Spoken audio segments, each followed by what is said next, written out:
प्राचीन भारत में एक बहुत ही दयालु व्यापारी रहता था। वह निर्धन लोगों को पैसे दान करता था और अपने दोस्तों की हमेशा मदद करता था। उस व्यापारी ने एक दिन अपना सारा पैसा और पैसे के साथ अपनी ख्याति भी खो दी। उसके दोस्त उसे अनदेखा करने लगे। इन सब से तंग आकर एक रात उसने सोचा, मैंने सब कुछ खो दिया, कोई मेरे साथ नहीं है, मुझे मर जाना चाहिए। यह सोचते सोचते उसे गहरी नींद आ गई।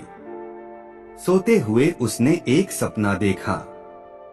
सपने में एक भिक्षु ने उससे कहा, कल मैं तुम्हारे द्वार पर आऊंगा, तुम्हें मेरे सिर पर लाठी से चोट करनी होगी।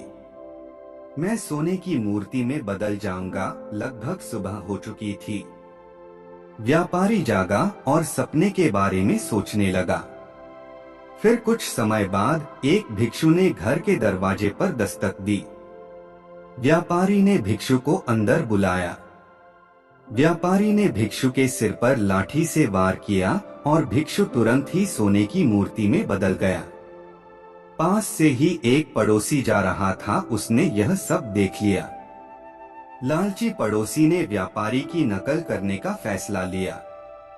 अगले दिन पड़ोसी एक आश्रम में गया और कुछ भिक्षुओं से एक कठिन पुस्तक को समझाने के लिए अपने घर पर आने का आग्रह किया। भिक्षुओं ने उसका आग्रह स्वीकार कर लिया। अगले दिन कई भिक्षु उस पड़ोसी के घर आए। उसने अपने घर का द्वार बंद कर दिया और भिक्षुओं के सिर पर लाठी से प्रहार करना शुरू कर दिया। जब एक भी भिक्षु सोने की मूर्ति में नहीं बदला तो पड़ोसी निराश हो गया। पड़ोसी को भिक्षुओं पर हमला करने के अपराध में बंदी बना लिया गया। पड़ोसी ने अपने कृत्य के लिए व्यापारी को दोषी ठहराया।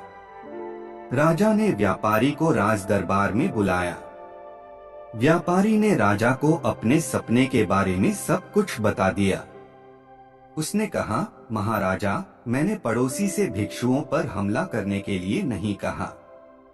पड़ोसी को यह मूर्खता करने से पहले इसके दुष्परिणामों के बारे में सोचना चाहिए था। राजा व्यापारी की बात से सहमत था, अतः उसने व्यापारी को मुक्त कर दिया और सैनिकों से मूर्ख पड़ोसी को कारागार में डालने का आदेश दिया।